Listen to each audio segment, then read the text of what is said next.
Joseph Mark Thoma, Metropolitan, revered fathers, distinguished members of Mar Thoma Church, it is my great privilege to address this august gathering. We have gathered to mark the special occasion of the 19th birthday of most revered Dr. Joseph Mar Thoma, Metropolitan. I convey my greetings to him and I wish him a long life and best health. Dr. Joseph Mar Thoma had devoted his life for the betterment of our society and nation. He has been particularly passionate about removal of poverty and women empowerment. Friends, the Mar Thoma Church is closely linked with the noble ideas of Saint Thomas, the Apostle of Lord Christ.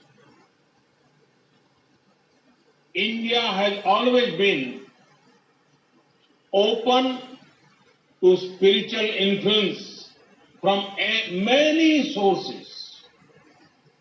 The contribution of Saint Thomas and following him the Indian Christian community are deeply valued.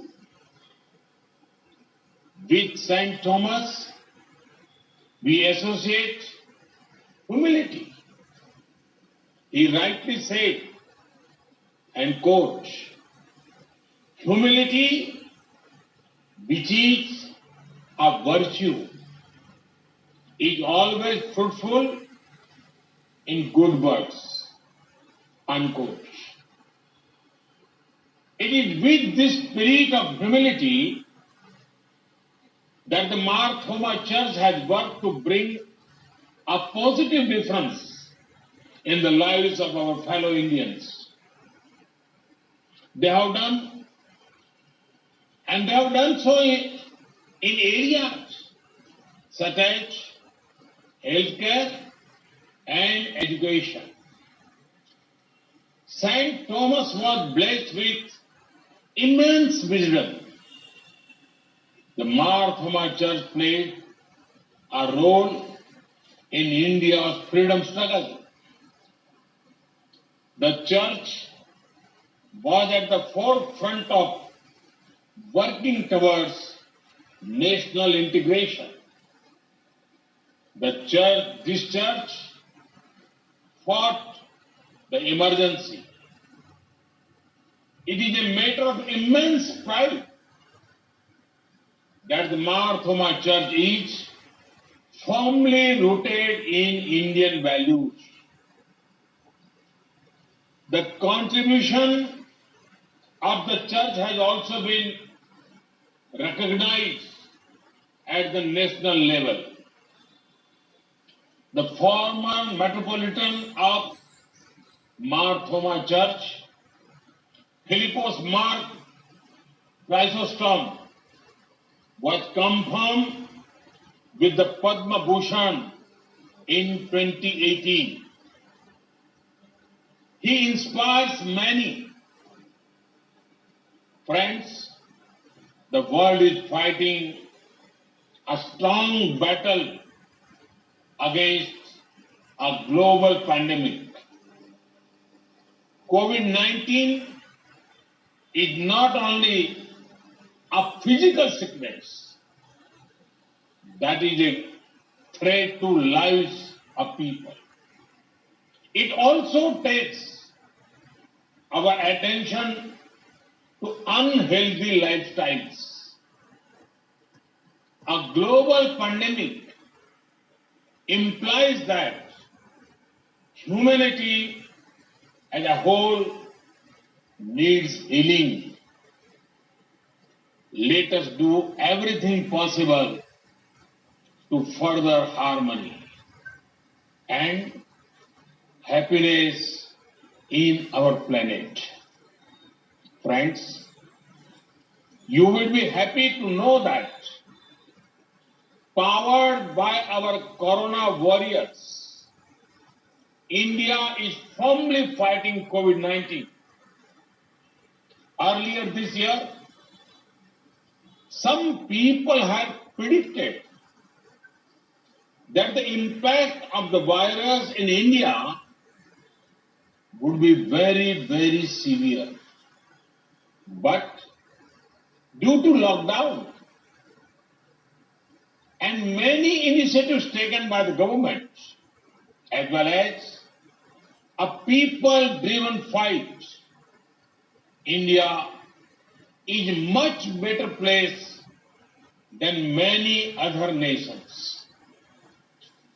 India's recovery rate is rising.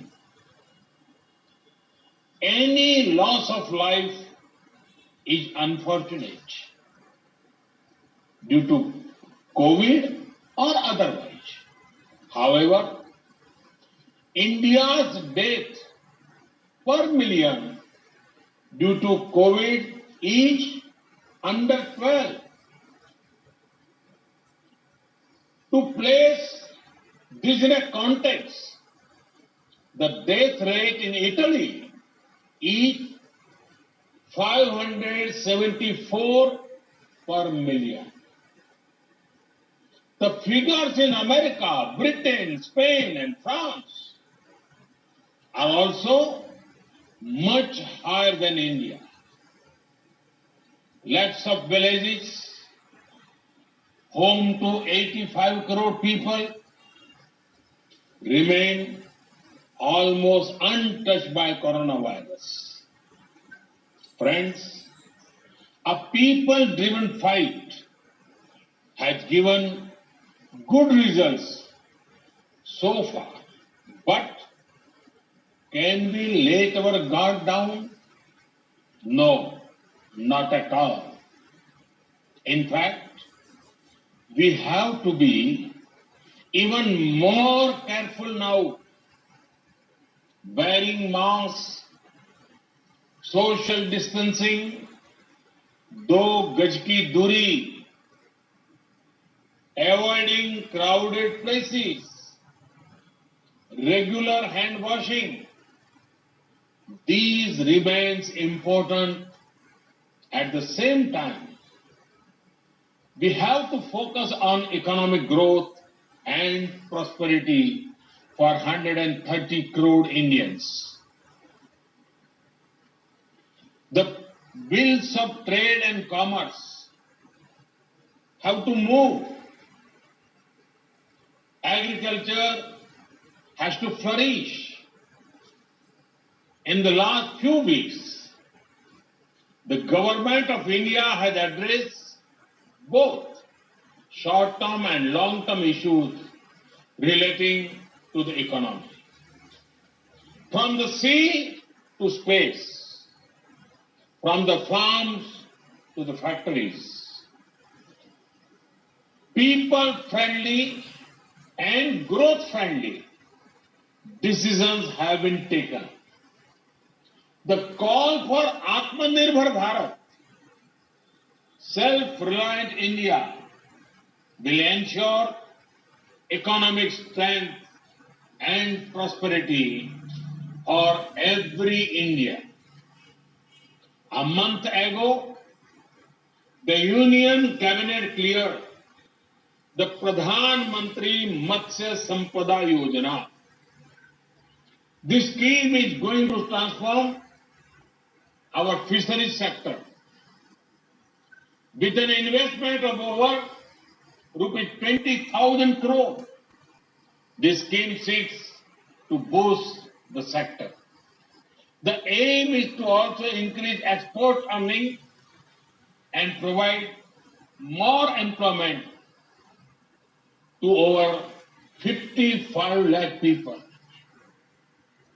We want to ensure better technology, infrastructure, and making value chain stronger.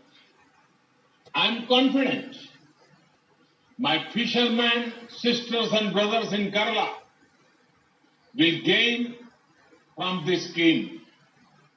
Friends, historic reforms have been undertaken in the space sector.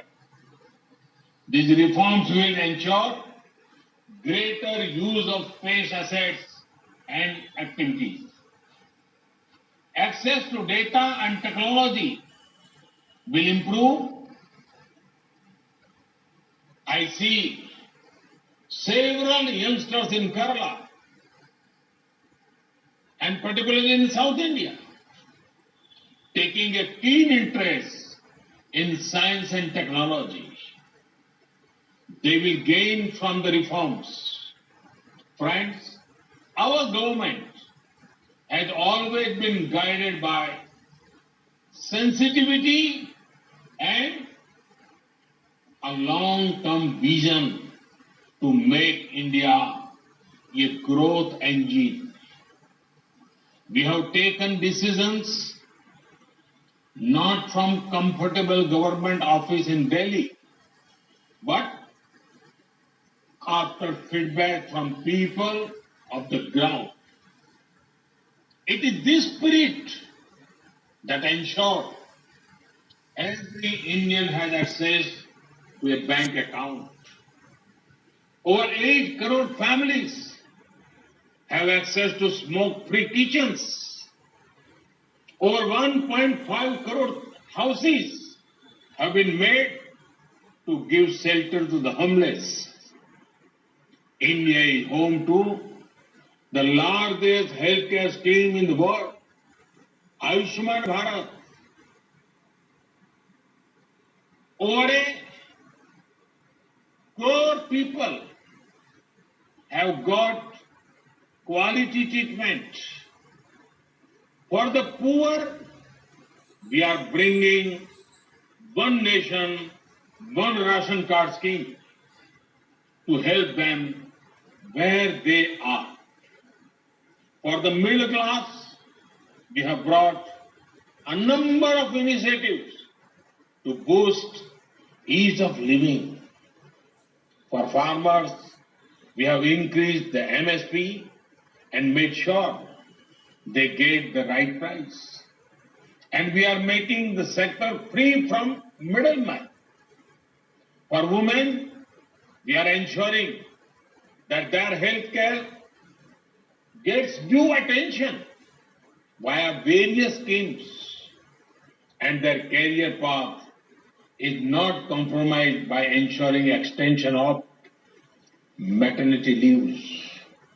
The government of India does not discriminate between faith, gender, caste, creed, or language.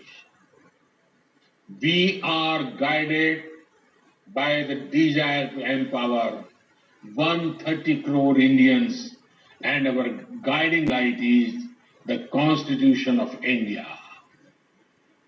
Friends, the Holy Bible talks extensively about togetherness.